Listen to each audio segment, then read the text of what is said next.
지금부터 한국그래야 윈도우용 판서 프로그램에 대해서 설명을 좀 드리도록 하겠습니다.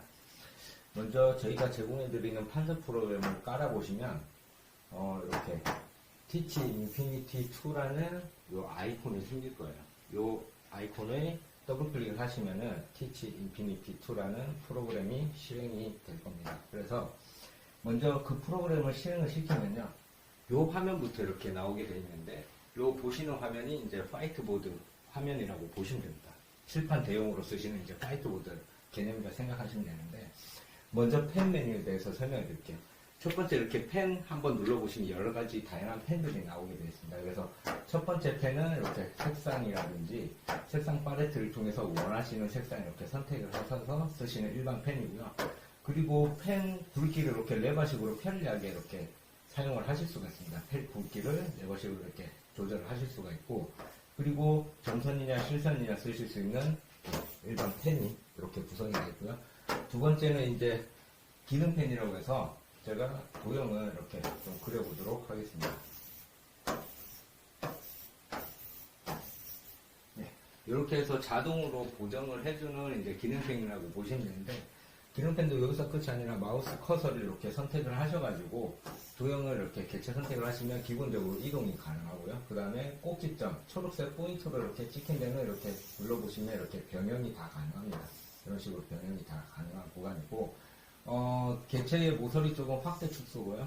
요 가운데 쪽 누르시면은 이렇게 회전도 하고, 그리고 요 체크 표시에 보시면 컬러도 이렇게 다 채우실 수가 있습니다. 그리고 각도 표시된 것도 이렇게 개체 선택을 해보시면 뭐 이동 기본적으로 가능하고요. 그 다음에 이렇게 초록색 포인트 구간들은 이렇게 드래그 해보시면 이렇게 변형도 가능합니다. 화살표도 마찬가지고, 화살표도 이렇게 선택을 하시면은 이렇게 드래그 해보시면 원하시는 방향으로 이렇게 변형이 다 가능한 그런 기능펜이라고 보시면 됩니다. 그리고 세 번째는 이제 형광펜인데요. 네, 형광펜 이렇게 쓰시는 일반 형광펜 기능들이 들어가 있고요. 그 다음에 요거는 이제 강조펜입니다. 이렇게 해서 밑줄 보시면 깜빡깜빡거리는 강조펜, 그리고 요거는 이제 불글씨 쓰실 때 쓰시는 붓펜인데요. 이렇게 크기를 좀 늘려놓으신 다음에 이렇게 써보시면은 이렇게 불글씨처럼 그려지는 불글씨 펜. 그리고 펜 모양에 이렇게 손잡고 있는 펜 모양의 아이콘이 있는데, 요거는 이제 고정펜이에요. 그래서 제가 한글로 바꾸고 한글을 칠판에 이렇게 적어보도록 하겠습니다. 이렇게 적어보시면은 이렇게 점자로 변환되는 이제 고정펜인데, 요것도 개체 선택을 이렇게 하시면은 글자 크기랑 크기꼴 다 바꾸실 수가 있고, 그리고 드래그를 해보시면 이렇게 원하시는 위치로 이동도 다 가능한 그런 펜이라고 보시면 됩니다. 그리고 요거는 무늬펜이고요. 네, 무늬펜. 그리고 요거는 대나무 필체펜입니다. 이렇게 그려주는 대나무 필체펜. 그리고 맨 마지막 거는 이제 스티커펜이라고 해서 여러 가지 뭐 재밌는 이미지 파일들을 얼마든지 추가를 하셔서 쓰실 수도 있고, 기존에 이렇게 내장되어 있는 뭐 스티커를 선택을 하셔가지고 이렇게 쓰시면은 스티커 펜처럼 이렇게 사용을 하실 수 있는 그런 펜이라고 보시면 됩니다. 그래서 다양한 펜들이 구성이 되어 있기 때문에 수업 분위기에 맞춰서 이렇게 사용을 하시면 되고요. 그리고 지우개 설명을 드릴게요. 지우개도 이렇게 한번 눌러보시면은 뭐 밀어서 지우는 지우개, 그리고 두 번째는 이렇게 0을 선택해서 지우는 지우개가 있는데, 이런 것들도 뭐 밀어서 지우냐 0을 선택해서 지우냐 선택을 하셔서 이렇게 사용을 하시면 되고요. 그리고 제일 우측에 있는 요 버튼 누르시면 이렇게 전체 다 지우는 그런 지우개라고 보시면 됩니다. 그래서 잘못 지우셨다, 되돌아가기 버튼 누르시면 얼마든지 앞전에 쓰셨던 판서 내용을 되살릴 수가 있고요. 그 다음에 판서를 하시다 보시면 이렇게 공간이 부족한 경우가 생기십니다. 그러면 제일 우측에 있는 게 이제 페이지 메뉴거든요. 이어서 페이지 추가 버튼을 이렇게 눌러주시면 페이지가 추가가 되면서 새 페이지에서 이렇게 다시 판서를 하시면서 사용을 하셔도 되고요. 아니면 이렇게 이전 페이지에서 손바닥 버튼을 눌러서 이렇게 드래그해서 밀어버리시면 얼마든지 무한 판서를 하실 수가 있습니다. 그런 식으로 밀어버리시고 다시 펜을 눌러주시고 판서를 하시고, 그리고 학생들이 뭐 글자가 좀 작아서 잘 안 보인다 하실 때는 또 돋보기 기능을 이용을 하시면 됩니다. 그래서 돋보기 기능을 이용을 해서 이렇게 레버식으로 편리하게 확대 축소를 하실 수가 있고요. 그리고 지금 보시는 이쪽 페이지가 이제 페이지 메뉴에 관련된 기능들인데요. 보시면은 여기 이제 다음 페이지고 여기 이전 페이지입니다. 이렇게 해서 다음 페이지로 넘어가냐 눌러서 쓰실 수가 있고, 그리고 페이지, 요 톱니바퀴 모양 눌러보시면 여기 페이지 설정이거든요. 페이지 설정 요 버튼 딱 눌러보시면 기본적으로 단색이라든지 이미지 이렇게 섞어서 사용을 하실 수가 있고, 감옥 배경 눌러보시면 손보, 무광, 그리드, 곱슬기, 변경 노트, 노트북, 세단화북, 소분자북, 방어북까지 이렇게 다양하게 구성이 되어 있습니다. 그래서 원하시는 배경화면 선택하신 다음에 그 위에 이제 펜을 선택해 주시고 그 위에서 뭐 바로바로 판서를 하시면서 이렇게 수업을 진행을 하시면 됩니다. 그리고 선생님들께서 이제 수업을 하시다 보시면은 수업 자료, 이미지 자료들 같은 거 삽입해서 수업을 진행을 하셨을 텐데요. 그런 자료들을 어떻게 불러오시냐면 가운데 있는 메뉴에 네모에 이렇게 초록색 화살표 버튼, 이 버튼을 누르시면 이렇게 네 가지 창이 나오게 되어 있는데, 첫 번째는 텍스트 입력, 두 번째는 이미지, 세 번째는 표 만들기, 네 번째는 지우지브라 이렇게 구성이 되어 있습니다. 그래서 두 번째가 이제 이미지 삽입인데, 이미지 삽입 버튼을 이렇게 눌러보시면은 선생님께서 갖고 계셨던 수업 자료를 이렇게 편리하게 더블 클릭하시면서 찾아서 열어만 주시면 돼요. 예를 들어서 이 파일이 이제 수업 자료다 하실 때는 이렇게 열기 파일 눌러서 수업 자료 바로 화이트보드로 붙여서 사용을 하시면 되고요. 그리고 원하시는 위치에 갖다 놓으셔도 되고, 아니면 손가락 두 개로 이렇게 확대 축소도 가능하니까 이렇게 해서 원하시는 위치에 갖다 놓으신 다음에 펜 메뉴로 보셔서 이렇게 판서를 하시면서 수업을 진행하신다라고 보시면 됩니다. PPT 자료, 한글 파일, 뭐 PDF 자료들은 어떻게 운영을 하시냐면, 프로그램 제일 우측에 있는, 우측 하단에 있는 이 버튼을 누르시면 이렇게 미니멀하게 바뀌어요. 그래서 마우스냐, 펜이냐, 지우개냐, 이 세 가지만 알고 계셔도 수업하시는 데는 전혀 어려움이 없으시다라고 보시면 됩니다. 왜냐하면 마우스를 눌렀을 때는 얘가 이렇게 마우스 기능을 합니다.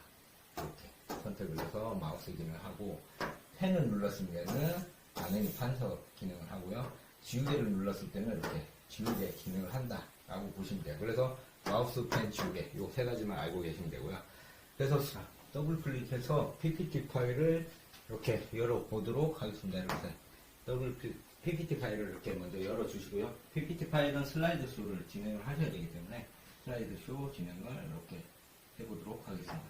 이렇게 슬라이드 쇼를 진행을 하게 되면 펜으로 놓으시고 판사하시고 마우스로 이렇게 손가락으로 다음 페이지 이렇게 선택을 하셔도 되고요. 뭐 이전 페이지, 다음 페이지 이런 식으로 선택을 하셔도 되고, 아니면 이렇게 판사하시고 버튼을 눌러서 여기에 보시면은 여기에 이전 페이지, 다음 페이지 버튼들이 있거든요. 이전 페이지, 다음 페이지 버튼들을 눌러서 이렇게 사용을 하셔도 됩니다. 이렇게 하신 다음에 수업을 진행을 하셔도 되고요. 그리고 한글 파일도 마찬가지로 더블 클릭해서 열어만 주시면 되는데, 그 위에 한글 파일 펜으로 바꿔주시고 그 위에 첨삭하시면서 수업을 이렇게 진행을 하시면 됩니다. 그리고 EBS 방송 같은 거 보시면은 한 지문만 이렇게 잘라와서 이렇게 설명하는 그런 장면들 보셨을 텐데, 그런 것들을 어떻게 운영을 하시냐면, 그 미니멀한 아이콘에 보시면 도구 상자가 이렇게 들어가 있거든요. 도구 상자에 보시면은 뭐 다양하게 컴패서라든지 스톱워치 이렇게 다양하게 구성이 되어 있는데, 그 중에서도 이렇게 모니터 모양의 초록색 모양, 요거를 이렇게 눌러볼게요. 이렇게 눌러보시면 좌측 상단에 스크린 캡처라는 메뉴가 이렇게 떠 있게 되어 있습니다. 그래서 보통 이제 새 보드 페이지에 삽입합니다를 눌러주시고, 첫 번째는 이렇게 전체 화면 캡처고요. 가운데 거는 이렇게 드래그한 만큼, 세 번째는 내가 그린 만큼 캡처인데 보통 가운데 거를 많이 쓰세요. 이렇게 해서 1번 문항을 이렇게 잘라와 보도록 하겠습니다. 이렇게 영역 선택을 해주시고 체크를 딱 눌러주시면 화이트보드에 이렇게 새 페이지가 열리면서 열렸던 이미지들이 이렇게 붙게 되어 있습니다. 그래서 원하시는 위치에 갖다 놓으시고, 여백에서는 펜으로 바꿔주신 다음에 판서를 하시면서 수업을 이렇게 진행을 하신다라고 보시면 됩니다. 윈도우 하면 뭐 전체를 다 캡처도 가능하기 때문에, 예를 들어서 인터넷 기사 같은 거 필요하신 것들은 이렇게 잘라와서 수업 자료로 바로바로 활용을 하시면 될 것 같고요. 그리고 화이트보드 안에 있는 도구 상자를 열어보도록 하겠습니다. 이게 이제 도구 상자인데, 화이트보드 안에서도 이렇게 도구 상자를 쓰실 수가 있어요. 여러 가지 뭐 기능들이 조금 더 디테일하게 들어가 있는데, 뭐 컴패스 같은 것들은 예를 들어서 컴패스 이렇게 선택을 하시면 컴패스도 불러가지고요. 그래서 컴패스를 사용하실 때는 초록색으로 이렇게 강조를 벌려주시고, 빨간색 부분을 이렇게 돌려주시면서 컴패스를 사용을 하시는 거예요. 통상적으로 이렇게 초록색 포인트가 적혀 있는 데는 다 변형을 하시면서 쓰신다라고 보시면 되고요. 나머지 것들은 기능들이 많지만은 이런 것들은 뭐 되게 쉬운 기능이라서 따로 설명을 안 드릴 거고, 그리고 이 3D 도구 입체 도형이죠. 입체 도형도 이렇게 좌측에 보시면 여러 가지 형식으로 이렇게 쓰실 수가 있습니다. 그래서 뭐 입체 도형 같은 거 그리지 마시고 이렇게 손쉽게 불러오신 다음에 색깔을 입히고 한 면에 대해서 설명을 해야 된다 하실 때는 우측에 있는 요 색깔을 먼저 입혀주시고 페인트 통을 찍어서 원하시는 색상 선택하신 다음에 한 면을 이렇게 터치를 해보시면 한 면에 대해서도 색상이 입혀져요. 이렇게 해서 뭐 학생들한테 이런 수업들이 필요하다라고 하시면 이런 3D 도구도 이용을 하실 수가 있고, 그리고 여기 보시면은 3D 도구 옆에 현미경처럼 생긴 요 시뮬라상기 기능들도 사용을 하실 수가 있는데, 이렇게 눌러보시면은 연결된 카메라가 이렇게 나타나게 되어 있습니다. 그래서 시뮬라상기 그 프로그램에 보시다시피 이렇게 확대, 축소 이런 메뉴들이 다 들어가 있기 때문에 시뮬라상기 기능이라 말씀을 드릴 수가 있는 거고요. 그리고 요 화면이 작다 하시면은 풀스크린 요 버튼을 눌러서 이렇게 화면도 키우실 수가 있어요. 여기서도 당연히 확대, 축소가 이루어지고 있고, 여기서 뭐 판서를 하면서 표기를 해야 된다 하실 때는 표기법을 눌러주신 다음에 판서를 하시면서 이거에 대한 설명을 이렇게도 하실 수가 있어요. 그리고 다시 돌아가고 싶다 하실 때는 이 버튼을 눌러주시면 이렇게 원상복귀가 되고요. 여기서도 사진을 찍어서 활용을 하고 싶다 하시면은 사진 찍기 버튼을 눌러서 이렇게 디지털 자료로 바로 활용을 하실 수 있는 그런 기능이라고 보시면 됩니다.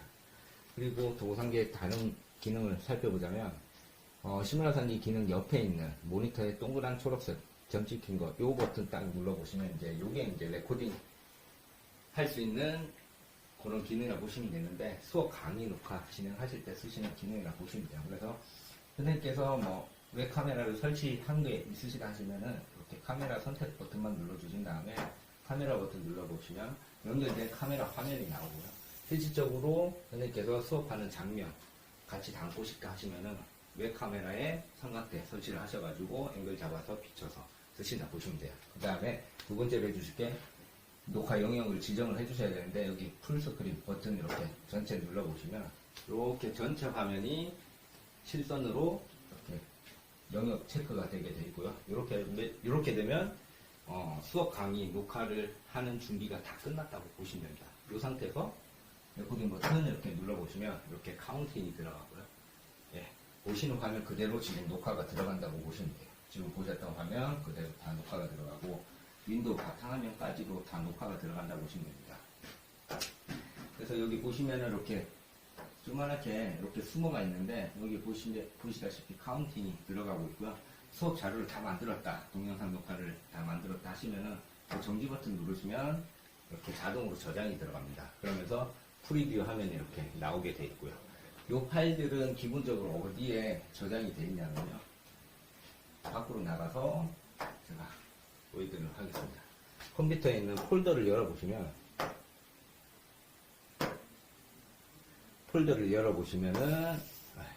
문서 폴더 안에 하이트 클래스라고 있어요. 하이트 클래스, 그 다음에 이렇게 찾아서 들어가 보시면은 오늘 녹화 날짜, 녹화 시작 시간 폴더, 이렇게 mp4 파일로 자동으로 저장이 되게끔 되어 있습니다. 그래서 수업 교과목에 맞춤 파일명으로 변환만 하신 다음에 학생들한테 배포를 하면 이렇게 손쉽게 동영상 자료도 만드실 수 있다라고 보시면 될 것 같고요. 그리고 보시면은 도구상자 옆에 있는 이 버튼은 어떤 버튼이냐면, 이게 이제 과목 도형이라고 하는 기능입니다. 그래서 지금 눌러볼게요. 물리 과목으로 되어 있는데, 물리 과목에 필요한 도형들이 이렇게 내장이 되어 있습니다. 그래서 필요한 도형들은 이렇게 간편하게 꺼내다 쓰실 수가 있고요. 보시다시피 여기서도 초록색 이렇게 점이 찍혀져 있습니다. 도르래에. 그래서 이런 것들은 이렇게 눌러보시면 이렇게 변형이 다 가능하고 크기도 조절이 가능해요. 그래서 실질적으로 이런 기능들을 좀 많이 활용을 하시는 편이고요. 지금은 물리 과목으로 되어 있지만은 여기를 메뉴판에 과목을 수학으로 바꾸면 수학에 관련된 도형들 함수도 쓰실 수가 있고요. 그리고 화학으로 바꾸면 화학에 관련된 실험 도구들도 얼마든지 이렇게 꺼내다 쓰실 수가 있다. 이것도 마찬가지로 초록색 포인트 점들은 이렇게 드래그를 해서 이렇게 사용을 하실 수 있는 그런 기능들이 있다라고 봐주시면 됩니다. 그리고 수업을 다 하고 수업했던 내용, 판서 내용들을 저장을 하고 싶다 하시면은 좌측에 있는 메뉴 버튼을 눌러서 파일에 나가셔가지고 내보내기를 누르세요. 내보내기를 누르시면 보시다시피 다양한 파일로 저장을 하실 수가 있습니다. PPT로 저장을 하시면은 우측에 있는 요 각 페이지들이 한 페이지씩 저장이 들어가요. 그래서 슬라이드 쇼를 진행을 해서 수업하기가 되게 편리하다라고 보시면 되고요. 제가 전반적으로는 이제 판서 프로그램 기능에 대해서 다 설명을 드렸습니다. 그래서 되게 활용도가 높은 판서 프로그램이기 때문에 뭐 다양하게 화면 구성하시면서 이렇게 활용을 해보시면 좋을 것 같습니다. 지금까지 판서 프로그램 윈도우용에 대해서 설명을 드렸습니다. 감사합니다.